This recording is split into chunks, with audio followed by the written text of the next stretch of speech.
Bom dia pessoal, aqui eu falo de investidor para investidor, meu nome é Alexandre, ajustando esse meu singelo canal no YouTube aqui, que eu gravo vídeos enquanto o nenê tá dormindo, a esposa tá dormindo, acordo cedo e gravo vídeos aqui para uma conversa franca entre nós aqui no YouTube.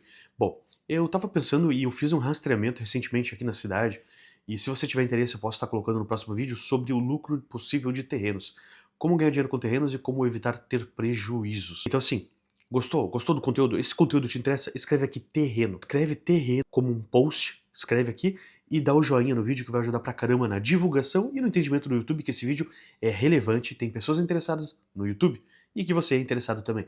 E aproveita e já se inscreva no canal. Tem pouca gente se inscrita aqui no canal hoje, né? Bom, eu tô numa cidade na Serra Gaúcha, uma cidade benquista, e que normalmente as pessoas dizem, nossa, como o terreno valoriza, como tá caro o terreno aqui. Sim, o terreno aqui é caro. Um terreno de 350 metros, ele oscila na casa hoje de 200 mil e podendo chegar até 350 mil reais, dependendo da localização, com no máximo, em alguns casos, 400, 450 metros. E é um terreno caro, dada a cidade, né? As cidades ao redor aqui tem os terrenos, o custo por terreno bem mais barato do que isso. Legal. Eu tracei umas médias de quando o terreno era mais em conta. Peguei o lapso temporal, 15 anos, e aí eu percebi que o terreno não deu lucro. Na verdade, deu um lucro de 6% ao ano. E eu percebi que, quando você desconta a inflação, o terreno não deu lucro e ainda gerou passivos. Então entra muito, digamos, em concordância ao que algumas pessoas já colocaram aqui no YouTube, que terreno é passivo e não investimento. Eu já enxergo um pouco diferente. Dado esses números, e confesso que eu até esperava próximo a isso, mas me assustei que é bem pior, eu entendo que o terreno seria uma reserva de valor. Seria como se fosse um Bitcoin físico, você me entende? Embora ele seja executável, digamos assim, na parte fiscal e na parte, digamos, da justiça, né? Você pode ser executado e perder o seu terreno, pode ser invadido. Você tem que manter manutenção, ele tem gastos. Então o Bitcoin não tem gastos, né? Então, embora exista essa sazonalidade de mercado, o terreno tem dificuldade de liquidez e isso muitas vezes reflete no preço. O que eu percebi? A dificuldade de preço, a dificuldade de vender, é um fator que pesa muito. Por exemplo, os terrenos que eu estou analisando aqui, num lapso temporal de 15 anos, estavam vendidos a 100 mil reais. Hoje valem 230 a 250 mil reais. O problema é quem tem esse dinheiro para pagar em um mero terreno, para fazer a construção de uma casa. Essa casa vai bater na casa de 1 milhão, ou no mínimo 700, 800 mil reais, o todo, contando o terreno.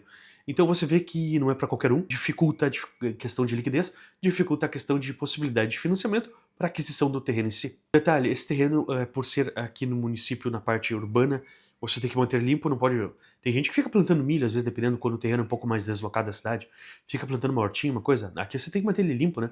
Você tem que manter ele... Tem que fazer, pelo menos a cada 3, 4 meses, fazer uma limpeza no terreno. Isso vai te gerar um custo. E esse custo, no final, no decorrer dos anos, quando eu coloco um tempo de 15 anos, gerou um custo a ponto de que o terreno não dê lucro quando você desconta a inflação.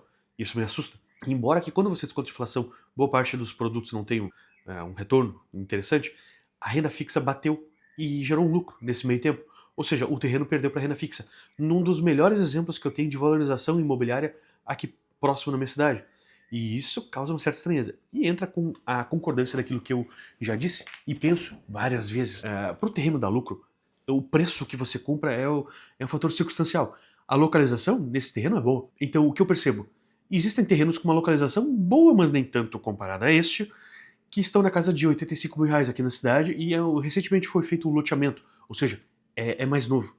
Então mais passível de uma valorização momentânea. Eu percebo que pelo valor, pela faixa de valor 85 mil e as dimensões muito parecidas, embora um pouco mais deslocado, ainda assim num local bom da cidade, esse é o tipo de terreno que vai te trazer uma valorização, que vai te fazer possível o ganho com o terreno. Fora isso, você vai ter uma imobilização de capital. E quando tiver necessidade, não vai conseguir. Ou seja, não vai conseguir vender, não vai conseguir ter liquidez. Isso é preocupante. Imagina se te dá uma doença, um problema e você tem que vender o seu terreno. Eu já tenho um caso na família de alguém que comprou uma casa barato porque outra pessoa estava doente. Então, nesse momento surgem oportunidades, mas para outra pessoa não foi uma oportunidade. Então, a gente entende que você não tem que colocar todo o seu capital ali, né? Tem que ter a reserva de segurança, tem que ter margem de segurança, dinheiro na mão, dinheiro num CDI, num CDB, dinheiro com liquidez. Então, o investimento com o terreno deve ser visto com cautela. Por exemplo, esse terreno aí que eu falei, 250 mil reais, esse seria o valor real dele. Eu entendo que seria até mesmo 300 ainda estaria ok. O problema é que o mercado e alguém vai ofertar muitas vezes 200 para esse cara. porque ele vai ter que pagar o ITBI, enfim, outros custos, né? Então, vai oferecer 200, então você já tá ali precisando de liquidez. Vamos supor que você está anunciando a 250, na sua percepção valeria 300, na percepção de muitos, assim, que tem o interesse de vender, né? Tipo, você tá vendendo, você acha que vale um pouco mais, geralmente é assim, né? Às vezes até o mercado entende que vale 300, mas você só encontra liquidez nos 200, 215. Aí você tá perdendo uma parte de liquidez significativa do teu empreendimento, tem que vender mais barato para que consiga achar liquidez. É que nem, por exemplo, o book de ofertas da bolsa. Aí tem que pegar um exemplo de uma empresa que tem um buraco no book para conseguir. Por exemplo, a cotação está 4,80 na compra e a cotação na venda está 5,85. Aí tem essa quebra do book, né? Então, se até na bolsa, quando tem pouca liquidez na empresa, a empresa Petenite seria um exemplo dessa. Quando tem baixa liquidez, tem esse spread book, essa quebra, né?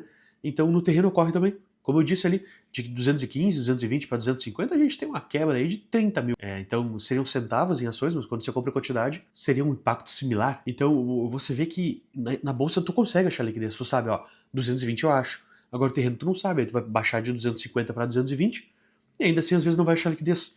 E esse é o problema do terreno. Ele totalmente dependente da localização, totalmente dependente da circunstância, da região ali, de como são os imóveis ali, são bons, são bonitos, propiciam alguém que tem esse capital, tá ali. Porque, por exemplo, o cara que consegue gastar 800 mil reais para ter um terreno e uma casa, no valor total, ele vai olhar quem é o tipo do vizinho dele. O vizinho, aqui é meio feio, aqui é meio feio, ele é meio feio, aqui é meio feio, meia boca, não vai comprar. Ele não quer ter uma casa bonita em um bairro ou numa parte da rua que é feia. Ele vai querer numa parte que é bonita. Não vai comprar só por preço. Ele vai comprar por tudo que está ao redor ali. Se o que está ao redor tá ok, beleza. Tem uma cachorrada ali, um monte de vizinho com cachorro, uns cachorros mal educados que passam o dia latindo, o cara já fica meio assim, Os vizinhos são meio bagunceiros, ficam acelerando o carro, fazendo chinelagem. Então, aí ele vai analisar todo esse contexto, porque ele vai morar ali. Ele vai colocar todo o capital no seu bem mais precioso. E muitas vezes inserir sua família, que é o seu bem mais precioso ainda. Então ele vai analisar todo esse contexto e isso vai dificultar intimamente a tua venda. Agora, aqueles terrenos ali que nem eu falei, 85 mil, para você conseguir vender a 160, você entende que tá tudo limpo ao redor, tá tudo novo, é uma área nova, então não existe o peso do vizinho ruim, não existe o peso da cachorrada ainda, não existe o peso, digamos, da infraestrutura ao redor, da infraestrutura ser feia, não ser estética, ainda não existe, ainda tem a facilidade do local ser novo, tudo bonito, uma novidade na cidade. E tem a questão do valor, né? Porque você bota 100% em cima, vamos supor, vendeu todos, né? Porque senão não adianta botar 100% e ainda estarem vendendo ali no mesmo preço para você. Tá, foi tudo vendido, ok. Aí você bota ali 50%, 100% em cima do valor, você consegue um tempo mais curto que os 15 anos para sair de 100 para 250 mil, né? Então você entende que existe a possibilidade de valorização melhor, uma compra melhor, um posicionamento melhor. E isso está intimamente ligado com o terreno. E geralmente, né, o que vai valorizar mais são terrenos que estavam muito de barbada, já aconteceu em Porto Alegre, eu me lembro uma época, na Ecoville, tinham terrenos ali que eram um banhadão, um loteamento foi feito ali recentemente, aí foi vendido alguns no começo ali entre 20, 30, 40, 50 mil reais, e eu posso estar enganado, não deu 3, 4 anos e estava sendo vendido a 200. Aí sim, isso foi uma oportunidade, mas foi um boom muito forte. Na época em questão, a economia estava forte, acho que é 2008, acho.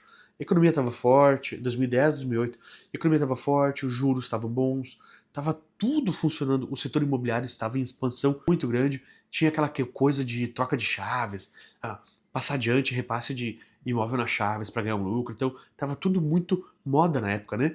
Então teve esse boom.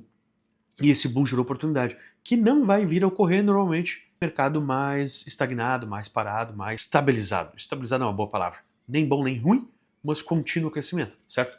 Então, mas é isso. Terreno hoje, você vê que é uma oportunidade, você vê que de repente é interessante diversificar em vários outros canais e no máximo colocar 10% ali. O problema é que para ter 10% de capital e esse 10% for colocado no terreno, tem que ter muito dinheiro, né? Porque o terreno está caro.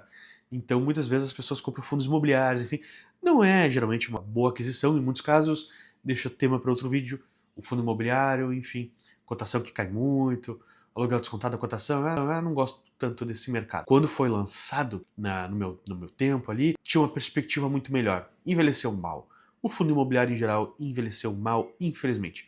Bom, no mais é isso, pessoal. Curta esse vídeo, dá o joinha, inscreva aqui. Terreno, tema para novo vídeo. Valeu!